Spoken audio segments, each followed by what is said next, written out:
रानी सुनीता एक आलीशान कमरे में आती है और दीवार पर लगे एक आईने को निकालकर अपने हाथ में लेती है। सारे फसाद की जड़ ये मनहूस आईना ही है। तभी वहाँ रानी सुनीता की बेटी राजकुमारी अवनी आती है। नहीं माँ नहीं। तभी रानी उस आईने को नीचे फेंक देती है और वो आईना जैसे ही टूटता है तो उसके सारे कांच के टुकड़े उड़ते हुए राजकुमारी अवनी के शरीर में आकर घुस जाते हैं और राजकुमारी अवनी का शरीर खून से लाल हो जाता है और राजकुमारी नीचे गिरकर बेहोश हो जाती है। अब क्या राजकुमारी अवनी की मौत हो जाएगी? अब ये तो हमें नहीं पता। आखिर इस आईने का और राजकुमारी का क्या राज है, ये जानेंगे हम बाद में।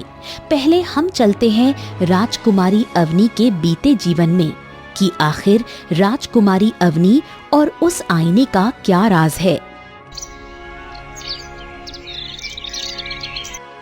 एक बड़े से राजमहल में राजा धनराज अपनी रानी सुनीता के साथ बैठा था। रानी सुनीता इस समय गर्भवती थी। रानी साहिबा, जिस दिन अपनी संतान इस संसार में आएगी ना, तो हम पूरे राज्य के निवासियों को अपने महल में दावत पर बुलाएंगे। राजा साहब, हम अपनी संतान को इस संसार की सारी खुशियाँ देंगे। राजा धनराज एक राज्य में अपने राजमहल में अपनी पत्नी रानी सुनीता के साथ रहता था।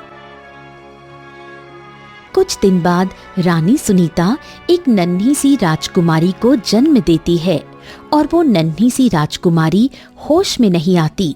वो पैदाइशी कोमा में थी। राजा साहब, हमारी राजकुमारी।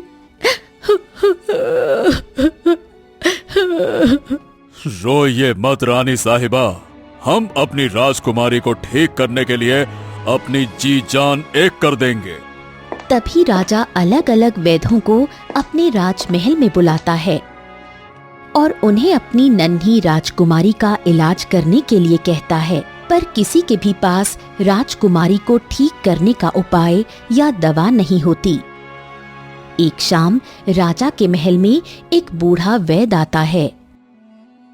हमारी बच्ची को होश में लाने के लिए हम अपनी तमाम संपत्ति भी लुटाने के लिए तैयार हैं। बस एक बार हमारी नन्ही राजकुमारी को होश आ जाए। महाराज, आपकी राजकुमारी पैदाइशी कोमा में है, इसीलिए इनका इलाज कर पाना और ये पता लगा पाना कि राजकुमारी को क्या बीमारी है, ये मुश्किल है राजा साहब। अब तो एक ही रास्ता है, राजकुमारी को अब किसी की दुआ ही ठीक कर पाएगी। अपनी राजकुमारी को ठीक करने के लिए हम कुछ भी करने को तैयार हैं। तभी राजा धनराज नगर के राज्य के गरीब निवासियों को मुफ्त में अनाज, पैसा, धन ये सब देने लगा और उन सबको राजकुमारी के लिए प्रार्थना दुआएं करने के लिए कहने लगा।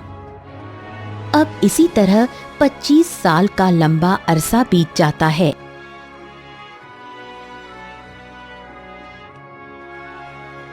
पर अब तक राजकुमारी कोमा से बाहर नहीं आई थी।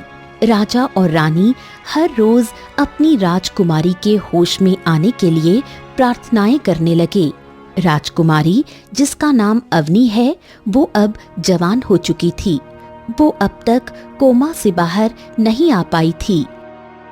एक शाम, कितने साल बीत गए पर हमारी राजकुमारी अब तक होश में नहीं आई।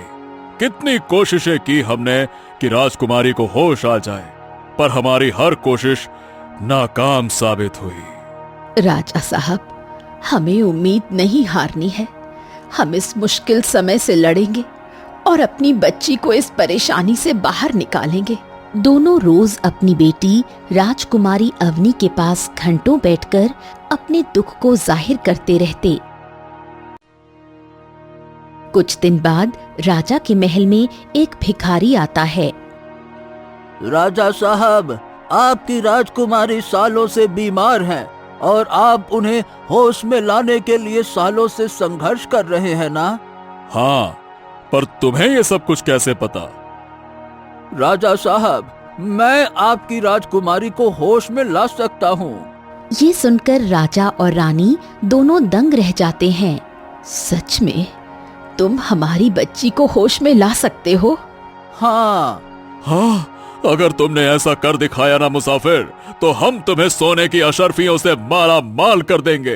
अरे तुम्हें दुनिया भर की तमाम दौलत दे देंगे।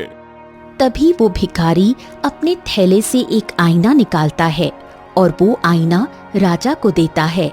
राजा साहब, ये एक जादुई आईना है। इसे राजकुमारी के चेहरे के सामने ले जाइए।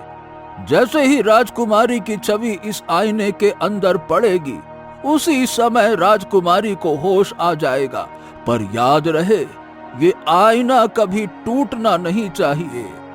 तभी राजा रानी उस जादुई आईने को लेकर राजकुमारी अवनी के पास आते हैं और जैसे ही उस आईने को राजकुमारी के सामने रखते हैं तो राजकुमारी का चेहरा उस आईने में दिखने लगता है। तभी राजकुमारी को सच में होश आ जाता है और राजकुमारी पहली बार अपनी आंखें खोलकर इस दुनिया को देखती है। मेरी बच्ची को होश आ गया। हाँ, हमारी राजकुमारी होश में आ गई। राजकुमारी ने पहली बार दुनिया को देखा था, इसलिए वो अपने माता पिता को पहचान नहीं पाती। न वो बोलना जानती थी। उसे इस दुनिया के बारे में, इंसानों के बारे में या किसी भी चीज के बारे में कोई खबर नहीं थी। वो खामोश होकर राजा रानी और कमरे को देखने लगी। राजकुमारी बिटिया, हम आपके पिता हैं और ये हैं आपकी माँ। राजकुमारी अवनी हैरत भरी निगाहों से सब देखने लगी, पर उसे बोलना नहीं आ रहा था। अब धीरे धीरे राजा रानी राजकुमारी को हर चीज के बारे में बताने लगे। उसे दुनिया के बारे में बताने लगे। उसे बात करना, हर चीज सिखाने लगे। करीब 6 महीने में राजकुमारी इस दुनिया को समझ जाती है और बातें करना, चीजों को समझना, बातों को समझना सब सीख जाती है। राजकुमारी अवनी काफी सुंदर थी। एक शाम राजा रानी और राजकुमारी तीनों अपने महल में थे। पिताश्री, लोग बचपन से दुनिया को देखते हैं और मैं आधी उम्र बीत जाने के बाद इस दुनिया को देख पा रही हूँ। हाँ बेटिया, आपको होश आ गया। बस यही पल हमारे जीवन के सबसे अनमोल पल हैं। तुम्हारे कमरे में जो आईना दीवार पर लगा हुआ है ना, वो एक जादुई आईना है। उसी की वजह से तुम होश में आई हो। उस आईने का हमेशा ख्याल रखना बिटिया। रानी साहिबा, हम 6 महीने से उस भिखारी आदमी की खोज में हैं, जिसने हमें वो जादुई आईना दिया था, पर वो हमें अब तक कहीं मिल नहीं पाया। न जाने वो अचानक से कहां गायब हो गया। वो व्यक्ति हमारी राजकुमारी के जीवन में फरिश्ता बनकर आया था। हम जीवन भर उसके आभारी रहेंगे। अब इसी तरह दिन प्रतिदिन बीतने लगे। राजकुमारी काफी जालिम थी। वो नगर के गरीब निवासियों पर बहुत जुल्म सितम करती थी। एक शाम राजकुमारी अपने कमरे में उस जादुई आईने के सामने खड़ी थी। जादुई आईने, इस राज्य की सबसे सुंदर लड़की हम ही हैं, पर हम चाहते हैं कि हम और सुंदर दिखने लगें। अब इसके लिए हमें क्या करना होगा? राजकुमारी जी, इसके लिए आपको कुछ सुंदर लोगों की तस्वीरें मेरे अंदर दिखानी होगी। फिर मैं उन लोगों की सुंदरता अपने जादू से अपने अंदर खींचकर उन लोगों की सुंदरता आपके अंदर डालूंगा। ऐसा करने से हम सुंदर और जवान दोनों हो जाएंगे। हाँ राजकुमारी जी। ठीक है जादुई आईने, हम रोज सुंदर लोगों को तुम्हारे सामने पेश करेंगे और तुम उन लोगों की सुंदरता अपने अंदर खींचकर उनकी सुंदरता हमें देते जाना। अगले दिन राजकुमारी अपना वो जादुई आईना लेकर बग्गी में सवार होकर नगर में आती है और अपने नौकर भोला से कहती है, भोला, इस नगर में जितने भी सुंदर लोग हैं उन सभी को हमारे पास लेकर आओ। जो हुक्म रानी साहिबा।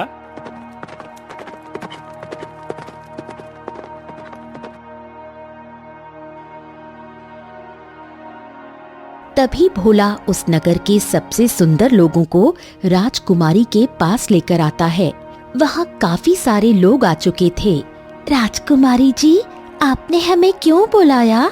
हम सभी को खुशी से एक सोने का सिक्का देने वाले हैं, तो तुम सब एक एक करके हमारे पास आकर ये सोने का सिक्का लेकर जाओ।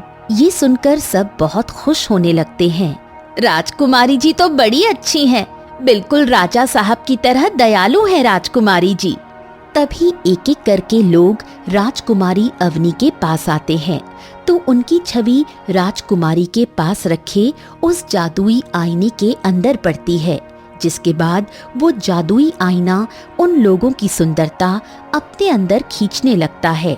अब लोगों को इस बात का पता ही नहीं चलता। सब समझते हैं कि राजकुमारी उन्हें खुशी से सोने के सिक्के उपहार में दे रही है, पर असल कहानी तो कुछ और ही थी। अब एक एक करके सारे लोग उस जादुई आईने के सामने आते गए और जादुई आईना सबकी सुंदरता अपने अंदर लेने लगा। थोड़े समय बाद राजकुमारी वो जादुई आईना लेकर अपने महल अपने कमरे में आती है। जादुई आईने, अब हमें उन सारे सुंदर लोगों की सुंदरता दो जो तुमने अपने अंदर कैद करके रखी है। जादुई आईना राजकुमारी को उन सारे लोगों की सुंदरता देता जाता है।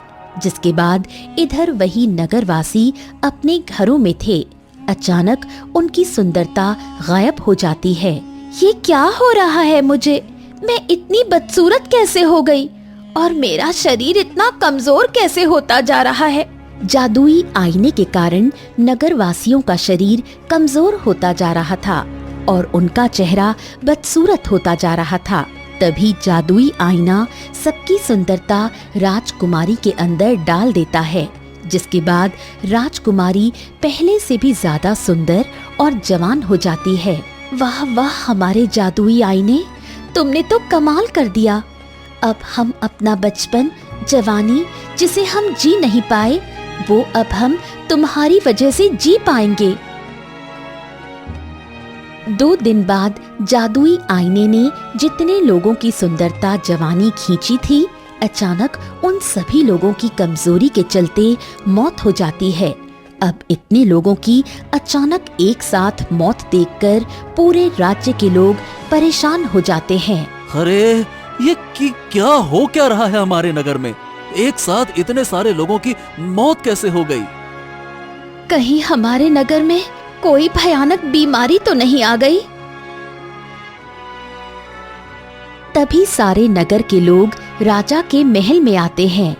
महाराज, हमारे नगर में एक जानलेवा भयानक बीमारी आ चुकी है, जो लोगों को कमजोर करने के बाद मौत के घाट उतारती जा रही है। अब तक 100 लोगों की मौत हो चुकी है महाराज। क्या? हमारे नगर में कहां से आई ये बीमारी? इस बीमारी का कुछ तो इलाज होगा ना? कोई इलाज नहीं है इस बीमारी का राजा साहब। मेरे पति तड़प तड़प कर मर गए। नगर वासियों के ये आंसू देखकर राजा दुखी हो जाता है, क्योंकि राजा धनराज बड़ा ही दयालु राजा है।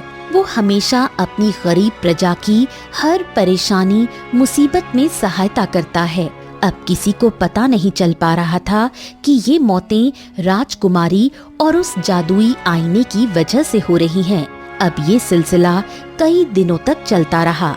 राजकुमारी रोज सुंदर लोगों को जादुई आईने के सामने लाकर खड़ा करने लगी और उनकी जवानी, सुंदरता अपने अंदर लेने लगी।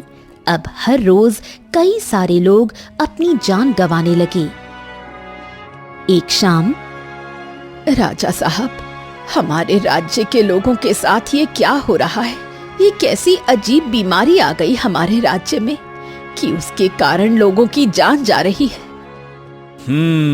हम भी इसी चिंता में डूबे हुए हैं रानी साहिबा। अगर इस बीमारी को रोका नहीं गया तो ये हमारे पूरे राज्य को मौत के मुंह में पहुंचा देगी। आप एक राजा हैं और राजा का कर्तव्य होता है कि वो हर सूरत में अपने राज्य के निवासियों की रक्षा करता रहे। अब आपको ही अपने राज्य के निवासियों को इस परेशानी से बाहर निकालना होगा। किसी को भी बीमारी का पता नहीं चल पा रहा था। देखते ही देखते आधे नगरवासी मौत के मुंह में चले जाते हैं और बाकी बचे अपनी जान बचाकर वहां से भागने लगे।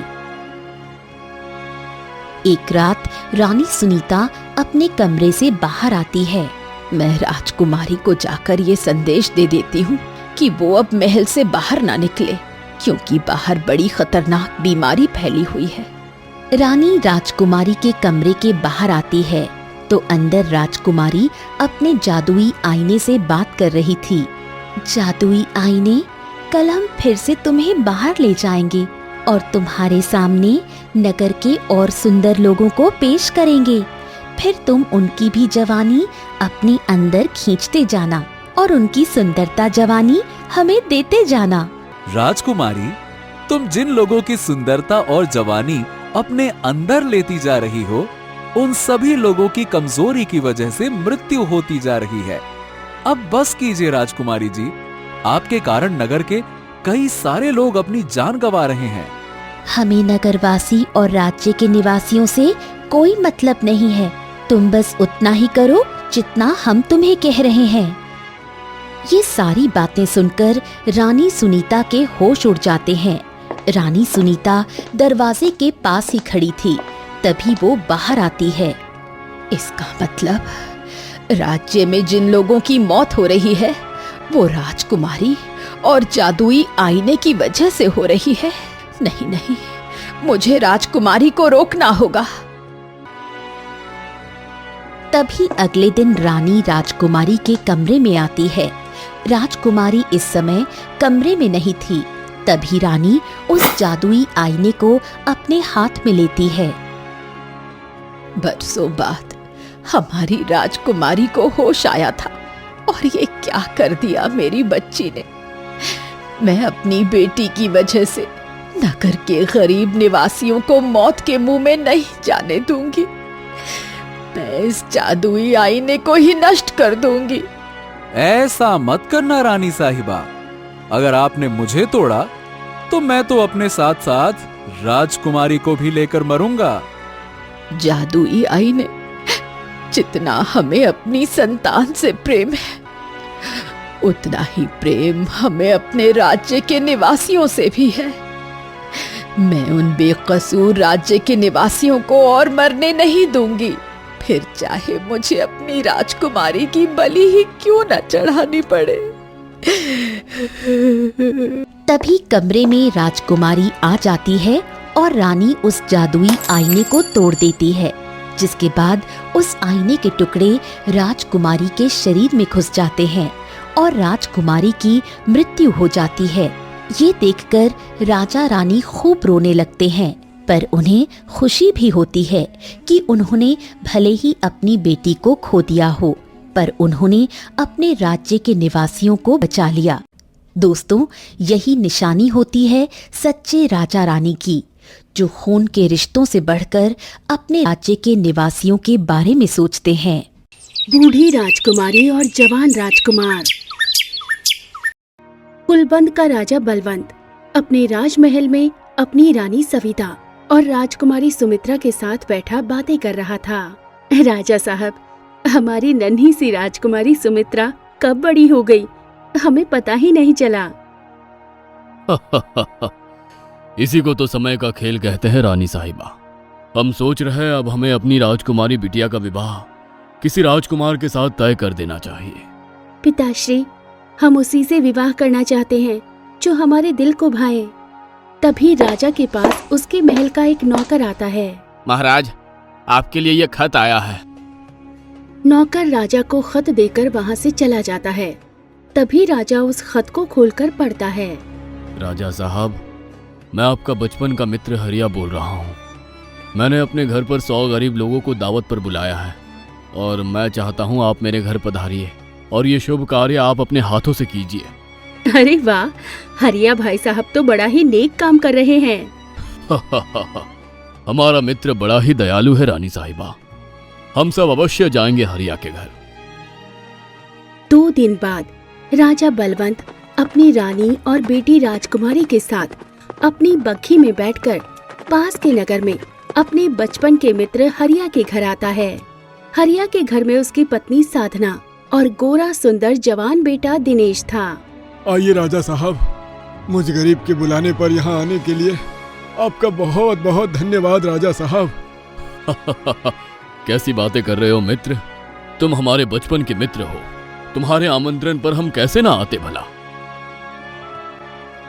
तभी सब घर में बैठते हैं तो सुमित्रा की नजर दिनेश पर पड़ती है। दिनेश जी तो कितने सुंदर हैं। अगर ये मेरे राजकुमार बन गए तो मेरा तो भाग्य ही चमक उठेगा। सब आपस में बातें करने लगते हैं। शाम के समय हरिया, तुमने हमें इतना प्रेम, इतनी इज्जत दी, इसके लिए हम तुम्हारे सदा आभारी रहेंगे। अब हमें आज्ञा दीजिए। पिताश्री, हमें आपसे अकेले में कुछ बात करनी है। तभी राजा, रानी और राजकुमारी तीनों हरिया के घर से बाहर आते हैं। बोलिए बिटिया। पिताश्री, हमें दिनेश जी बहुत पसंद हैं और हम चाहते हैं कि हमारा विवाह उन्हीं से हो। क्या सच में? जी पिताश्री। राजा बहुत ही खुश होने लगता है। तभी सब हरिया के पास आते हैं और राजा हरिया को सारी बात बताता है। क्या राजा साहब, आप? हरिया खुशी से राजा के कदमों में गिर जाता है। तभी सब दिनेश और राजकुमारी का विवाह तय कर देते हैं। अरे ये क्या हो रहा है? मेरा विवाह राजकुमारी के साथ? नहीं नहीं, ऐसा नहीं हो सकता। तभी राजकुमारी सुमित्रा दिनेश को लेकर घर से बाहर आती है। दिनेश जी, आप बड़े भाग्यशाली हो कि आपको हमने पसंद किया है। राजकुमारी जी, मैं कैसे आपको बताऊं? क्या हुआ दिनेश जी? क्या करूं? ये इतने बड़े राज्य की राजकुमारी हैं। अगर मैंने इन्हें मना कर दिया तो इनका दिल टूट जाएगा और मैं इतनी सुंदर राजकुमारी का दिल नहीं तोड़ना चाहता। पर क्या करूं? राजकुमारी जी को बताना भी जरूरी है। दिनेश जी, क्या सोच रहे हो आप? राजकुमारी जी, मुझे क्षमा कर दीजिए। मैं आपका दिल नहीं तोड़ना चाहता, पर आपसे विवाह करने के बाद मैं आपको कभी पति वाला प्रेम नहीं दे पाऊंगा। आखिर क्यों दिनेश जी? क्योंकि मैं एक साक्षी नाम की लड़की से प्रेम करता हूँ और उसी से विवाह करना चाहता हूँ। ये सुनकर राजकुमारी दंग रह जाती है। आप बहुत अच्छी हो राजकुमारी जी, और काफी सुंदर भी हो। वो कोई बदनसीब ही होगा जो आपसे विवाह ना करने की बात करेगा, पर आप मेरी बात को समझने की कोशिश कीजिए। मैं साक्षी का दिल नहीं तोड़ना चाहता। दिनेश की बातें सुनकर राजकुमारी की आंखों में आंसू आ जाते हैं। रात का समय, राजकुमारी अपने महल में अपने कमरे में अकेली आईने के सामने खड़ी थी। इस पूरे राज्य में हमसे ज्यादा सुंदर और कोई नहीं है। लोग हमारे हुस्न की झलक पाने के लिए तरसते हैं और वो दिनेश, एक मामूली सी लड़की के लिए हम जैसी सुंदर राजकुमारी को ठुकरा रहा है। दिनेश जी, हम आपका ये सपना कभी पूरा नहीं होने देंगे। आपका विवाह होगा तो केवल हमसे ही होगा। आपको हासिल करना अब यही हमारे जीवन का मकसद है दिनेश जी। अगले दिन राजकुमारी सुमित्रा अपने नौकरों के साथ बग्घी में सवार होकर पास के नगर में आती है। भोला, इस नगर में साक्षी कहाँ रहती है? इस बात का तुरंत पता लगाकर साक्षी को नगर के बाहर दरिया के पास ले आओ। जी राजकुमारी साहिबा। भोला और 2 नौकर उस नगर में साक्षी नाम की लड़की को तलाश करने लगते हैं। तभी उन्हें साक्षी का घर मिल जाता है। साक्षी घर के आंगन में अकेली बैठी थी। क्या तुम ही साक्षी हो? तभी वो नौकर साक्षी को पकड़कर उसी नगर से बाहर दरिया के पास लेकर आते हैं जहाँ राजकुमारी सुमित्रा खड़ी थी। छोड़ो मुझे, कौन हो तुम? भोला, तुम सब महल जाओ। सारे नौकर वहाँ से चले जाते हैं। कौन हो तुम? कमाल है, इस राज्य का बच्चा, बूढ़ा, नौजवान हर कोई हमें जानता है और तुम हमें नहीं पहचानती। हम राजकुमारी सुमित्रा हैं, राजा बलवंत की इकलौती राजकुमारी। क्या राजकुमारी साहिबा, आखिर तुम में ऐसी क्या बात है कि दिनेश जी मुझे छोड़कर तुमसे विवाह करने की बात कर रहे हैं? मैं और दिनेश जी एक दूसरे से जी जान से प्रेम करते हैं। दिनेश जी केवल मेरे हैं वो इस राज्य के राजकुमार हैं। तुम जैसी 2 कौड़ी की गरीब लड़की की औकात नहीं है दिनेश जी से शादी करने की। इसलिए भलाई इसी में है कि तुम हमारे और दिनेश के रास्ते से हट जाओ। अगर तुम हमारी ये बात मानोगी तो हम तुम्हें इतनी दौलत देंगे कि तुम्हारा जीवन ही संवर जाएगा। क्षमा कीजिएगा राजकुमारी साहिबा, पर ऐसा कभी नहीं होगा। दिनेश जी केवल मेरे हैं। तभी राजकुमारी सुमित्रा साक्षी की गर्दन पकड़ लेती है और उसे रस्सी से अपनी बग्घी से बांधकर खींचने लगती है। साक्षी दर्द के मारे चिल्लाने लगती है। उसके शरीर से खून निकलने लगता है। थोड़े समय बाद साक्षी जमीन पर तड़पते हुए अपने जीवन की आखिरी सांसें ले रही थी। इस जन्म में दिनेश जी को हमारा होने से कोई नहीं रोक सकता। इतना कहकर राजकुमारी सुमित्रा वहां से चली जाती है। साक्षी जमीन पर पड़ी तड़प रही थी। उसका शरीर खून से लाल हो चुका था।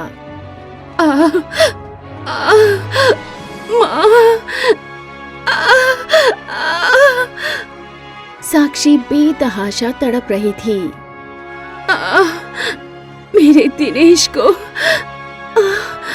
मुझसे छीन रही हो ना तुम राजकुमारी। मेरी बद्दुआ है तुझे कि तेरी सारी सुंदरता चली जाए और जो भी तुझे देखे वो तुझसे मुंह फेर ले। तभी साक्षी की आंखें और सांसें दोनों बंद हो जाती हैं और साक्षी की दर्दनाक मौत हो जाती है। जब साक्षी की मौत की खबर दिनेश को मिलती है तो दिनेश का रो रो कर हाल बेहाल हो जाता है। तभी पिता के कहने पर दिनेश कुछ ही दिनों बाद राजकुमारी सुमित्रा से विवाह कर लेता है। अब विवाह के बाद दिनेश राजकुमारी सुमित्रा के महल में ही राजकुमारी के साथ रहने आ जाता है। विवाह की पहली रात राजकुमारी अपने आलीशान कमरे में बैठी थी। तभी अचानक राजकुमारी सुमित्रा बूढ़ी हो जाती है और उसका शरीर और चेहरा बूढ़ा हो जाता है। उसके बाल सफेद हो जाते हैं, चमड़ी पर झुर्रियां आ जाती हैं। अरे ये क्या हो गया हमें? हमारा शरीर ऐसा क्यों हो गया? तभी राजकुमारी आईने के सामने आकर खुद को देखती है तो अपने इस बुढ़ापे वाले अवतार को देखकर उसकी आंखें फटी की फटी रह जाती हैं। ये क्या हो गया हमें? हम बूढ़े कैसे हो गए? तभी वहाँ दिनेश आता है। राजकुमारी जी, ये क्या हो गया आपको? आप बूढ़े कैसे हो गए? दिनेश जी देखिए ना, क्या हो गया हमें? हम अचानक से बूढ़े कैसे हो गए? राजकुमारी का चेहरा काफी बदसूरत हो चुका था। तभी वहाँ राजा और रानी आते हैं। वो भी राजकुमारी का ये रूप देखकर दंग रह जाते हैं। ये क्या हो गया हमारी राजकुमारी को? माँ, माँ! राजकुमारी अपनी माँ के गले से लिपटकर खूब रोने लगती है। अगर राज्य में किसी को राजकुमारी के इस रूप की खबर भी लग गई ना, तो सब हमारा बहुत मजाक उड़ाएंगे और हम ये कतई नहीं चाहते कि इस राज्य में हमारा अपमान हो। मैं किसी वैद्य या चिकित्सक को लेकर आता हूँ। नहीं दामाद जी, राजकुमारी की इस बीमारी का इलाज नहीं हो पाएगा। अब तो एक ही रास्ता बचा है, हमें राजकुमारी को मृत्यु दंड देना होगा। ये सुनकर राजकुमारी सुमित्रा और रानी सविता रोने लगते हैं। ये आप क्या बोल रहे हो राजा साहब? नहीं राजा साहब, ये गलत है। हम कोशिश तो करके देखते हैं ना, शायद राजकुमारी जी ठीक हो जाएं। हम इनकी इस बीमारी की खबर बाहर नहीं जाने देंगे। तभी सब राजकुमारी को एक कमरे में कैद कर देते हैं। उसके बाद दिनेश और राजा राजकुमारी का काफी इलाज करवाते हैं। इसी तरह कुछ दिन बीत जाते हैं। काफी इलाज, काफी टोटके आजमाकर भी राजकुमारी सुमित्रा का ये बुढ़ापा नहीं जाता। एक शाम राजा एक ज्ञानी पुरुष को लेकर अपने राजमहल में आता है और उन्हें राजकुमारी की बीमारी की सारी बात बताता है। तभी ज्ञानी पुरुष अपने तंत्र मंत्र से राजकुमारी के ऊपर आए इस बुढ़ापे के राज का पता लगा लेते हैं। राजकुमारी का ये बुढ़ापा राजकुमारी की ही गलती के कारण आया है। राजकुमारी ने दिनेश की प्रेमिका साक्षी को जान से मारकर बहुत बड़ा पाप अपने सर पर मोल लिया है। साक्षी की ही बद्दुआ से राजकुमारी सुमित्रा को यह बुढ़ापा आया है। ये सुनकर सब दंग रह जाते हैं। क्या राजकुमारी ने किसी की हत्या कर दी? तभी राजकुमारी सुमित्रा सबको सारी बात बताती है। मुझे पाने के लिए आपने एक गरीब लड़की को मौत के मुंह में पहुंचा दिया राजकुमारी जी। सब राजकुमारी को बुरा भला कहने लगते हैं। हमें क्षमा कर दीजिए, हमें नहीं पता था कि साक्षी के साथ गलत करने पर हमारे साथ इतना बुरा हो जाएगा। हमें क्षमा कर दीजिए, क्षमा कर दीजिए। ज्ञानी बाबा, मेरी राजकुमारी को इस समस्या से बाहर निकालने का कोई तो उपाय होगा ना। राजकुमारी को उसे स्थान पर जाकर साक्षी की आत्मा से क्षमा मांगनी होगी जहां राजकुमारी ने साक्षी की हत्या की थी।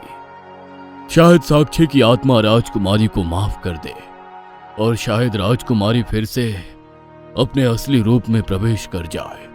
तभी राजकुमारी सुमित्रा गिरते पड़ते महल से बाहर दौड़ती हुई आती है। कोई भी राजकुमारी सुमित्रा को इस बुढ़ापे वाले अवतार में पहचान नहीं पा रहा था। तभी राजकुमारी सुमित्रा और सब उस दरिया के पास आते हैं जहां राजकुमारी ने साक्षी को जान से मारा था। साक्षी, साक्षी, हमें माफ कर दो साक्षी, हमने तुम्हारे साथ बहुत बुरा किया। साक्षी, हमें माफ कर दो। राजकुमारी जमीन पर घुटनों के बल बैठकर रोने लगती है। तभी वहां साक्षी की आत्मा आती है। ये देखकर वहां खड़े राजा, रानी, दिनेश और सब दंग रह जाते हैं। क्या हुआ राजकुमारी जी? उस दिन तो आप मुझे बहुत अकड़ दिखा रहे थे और आज घुटनों के बल बैठकर मुझसे क्षमा मांग रहे हो। कहाँ गई आपकी वो अकड़? साक्षी, हमें क्षमा कर दो, हमें अपने किए पर बहुत पछतावा है। साक्षी, हमें क्षमा कर दो। साक्षी, क्षमा कर दो। तभी राजकुमारी के लाख मिन्नतें करने के बाद, 1000 बार गिड़गिड़ाने के बाद भी साक्षी की आत्मा राजकुमारी को माफ नहीं करती। साक्षी, अब तुम तो मेरे जीवन में नहीं हो, ना मैं तुम्हें कभी पा सकूंगा, पर मेरे जीवन में अब राजकुमारी जी हैं। इनके लिए ना सही, पर मेरे लिए राजकुमारी जी को क्षमा कर दो। ये सुनकर साक्षी की आत्मा दुखी हो जाती है। दिनेश जी, आप इस जन्म में भी मेरे हैं और अगले 7 जन्मों तक आप मेरे ही हो। भले ही मेरा शरीर आपके साथ नहीं होगा, पर ये आत्मा हमेशा आपके साथ रहकर आपको जी भरकर प्यार करेगी। दिनेश जी। तभी साक्षी की आत्मा राजकुमारी सुमित्रा के शरीर में घुस जाती है, जिसके बाद राजकुमारी सुमित्रा पहले की तरह सुंदर और जवान हो जाती है। ये देखकर सब बहुत खुश होने लगते हैं। उसके बाद राजकुमारी के शरीर में साक्षी की आत्मा हमेशा के लिए प्रवेश पा लेती है। अब दिनेश को राजकुमारी सुमित्रा का भी प्यार मिलने लगा और साक्षी का भी, जिसके बाद एक जिस्म 2 आत्मा अपने राजकुमार दिनेश के साथ खुशी खुशी अपना आगे का जीवन बिताने लगे।